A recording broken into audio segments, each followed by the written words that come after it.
This is Jeff Diamond, and I'm here with Moxy founder, CEO Roger Schmitz, and we're continuing our conversation about the Moxy monitor, a state-of-the-art wearable that measures oxygen and hemoglobin data to help trainers and strength conditioning coaches identify limiters potentially of an athlete's performance. And so, Roger, let's say that I'm a general manager or president of a pro sports team, which I was with the Minnesota Vikings and Tennessee Titans for 15 years, or I'm a college athletic director, for example, and I need to understand and decide for our trainers and strength conditioning coaches regarding a potential purchase of a Moxy and how it can benefit us, our organization, our team. So, first of all, please tell me what's the main purpose of the Moxy? Okay, so the Moxy lets you see inside the athlete's body. So you can see what their physiology is doing while they're performing their sport. And we're measuring right at the muscle level, which is where the oxygen is being consumed. And so we're able to see how are they processing oxygen in order to produce energy. And the reason that's important is because when you're dealing with these highly trained athletes, at the college and professional sport level, these athletes are well trained or they wouldn't be there. There's only a few things you can do that will continue to make them better, and there's lots of things you can do that'll make them worse. And if you can understand how their bodies are processing energy, and this is just for healthy athletes or injured athletes or any athletes. If you want to help them perform better, you need to be able to see that, and this information will help the trainers make smarter decisions about how they train their athletes. So how do trainers and strength conditioning coaches actually hook up the Moxy on the players or their athletes and test them with the Moxy? How does that work? Yeah, so the sensors they're small, they're wearable. A lot of times we'll be measuring on a large working muscle like the vastus lateralis on the quadriceps. Sometimes we'll measure on the biceps of the arms or the deltoids on the arms. But we a lot of times we'll tuck the sensor into a compression short just to hold it against the skin. Or a lot of times we'll use an adhesive attachment where we just tape the sensor on. So it's from that perspective, the athletes kind of forget they have it on. It's small, it's lightweight, and it's no big deal. And then we want to have them perform their sport. So as much as possible, we want to test them while they're doing what they do on the field.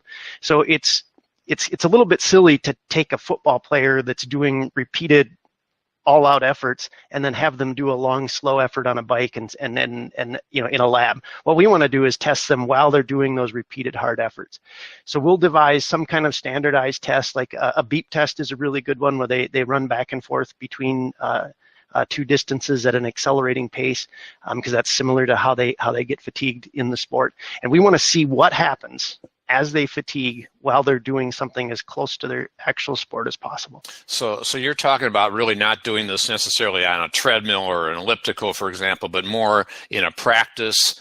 But are you also talking about having them wear it in a game?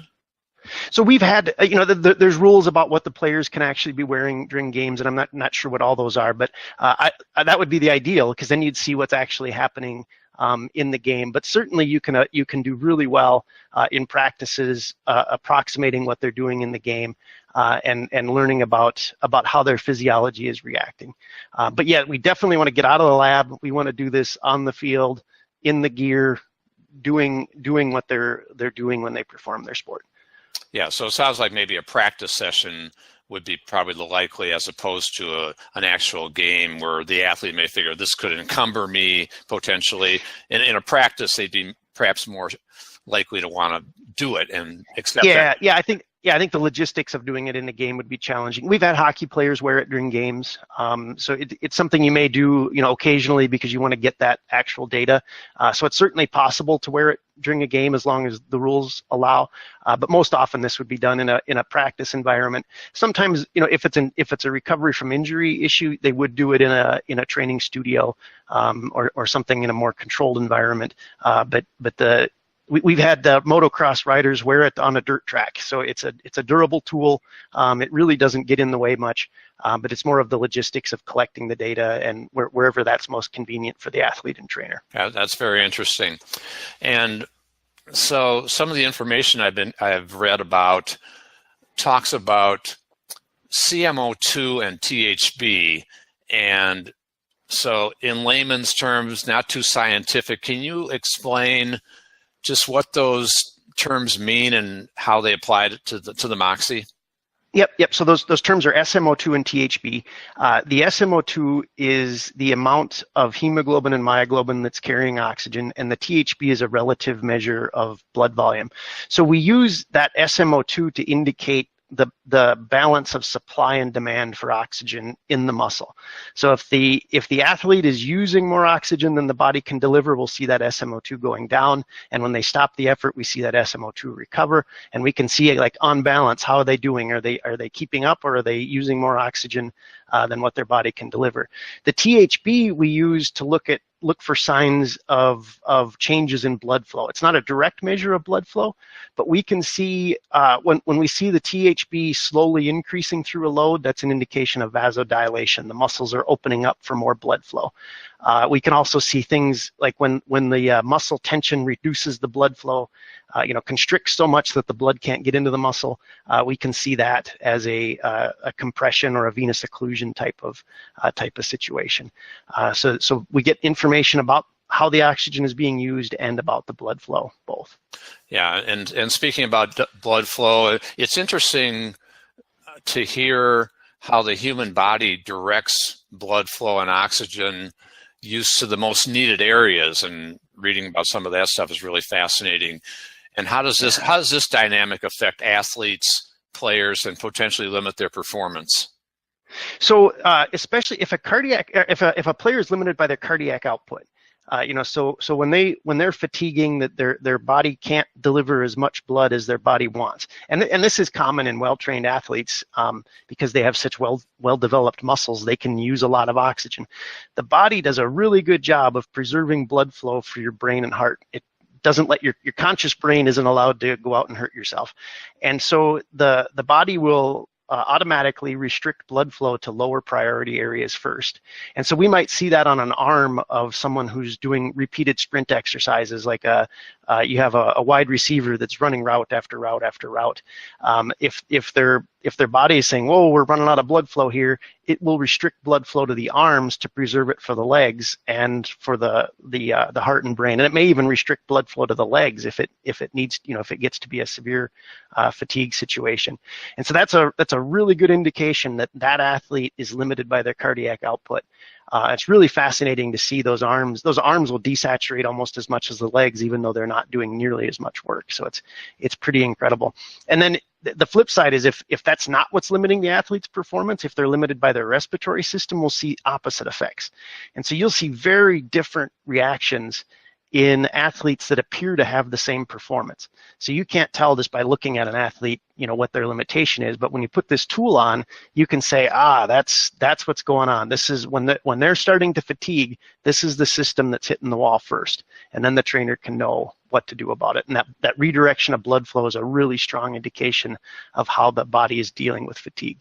And then ultimately it's going to affect how they train, how they try to condition their athletes, because obviously you want your players and athletes performing at peak efficiency at the end of the game when it counts the most, or at the end of their event. Yeah, and that's really important. Sometimes we think about sports like football or hockey as anaerobic sports because they're short bursts of really high intensity. A typical play is 4 to 8 seconds, something like that, and they're doing, I don't know how many plays a game, for maybe 50 to 60 plays a game, something like that. It could be as much as 80. Yeah, and so it's these super hard efforts over and over again, and we tend to think of that as anaerobic, and there's some history behind why that tends to be described that way, but it's really not the case. These athletes are getting energy any way they can because they're doing these super hard efforts all out, so they're using both oxygen and oxygen independent sources of metabolism, and we want to see what happens as they run out of gas. And running out of gas is often running out of those oxygen-independent sources of metabolism. So we want to keep them on oxygen as much as we can for their metabolism. I'm not talking about breathing oxygen. We want their metabolism using oxygen as much as they can, so we preserve we put that fatigue off as long as we can. And so we want them, we want to adapt their training so that they're most efficient at using oxygen, and that's what'll keep them strong. If you want to have a strong pass rush in the fourth quarter, like we talked about last time, you got to plan for that. You got to have the athletes trained and then execute their play so that they can do that as effectively as possible. So you want them to use oxygen preferentially, and then you want them also to recover really quickly, so that they do this hard effort and they stop, and then we want to get them recovered as fast as they can so that they're ready to go again. That helps preserve that oxygen independent metabolism for late in the game. That's when you win. When you're still strong at the end of the game, then that's a huge advantage. That's right. You want your running back to be able to carry the ball 30 times, and the offensive line to be able to open those holes, and the pass rushers to get there, and the wide receivers to run their routes at the end of the game at peak efficiency. So, yeah, I think that all makes absolute sense to me. Well, thanks, Roger, for all this information. Always appreciate it, and we'll continue to talk more about the Moxy monitor. All right, thanks a lot. Have a great day.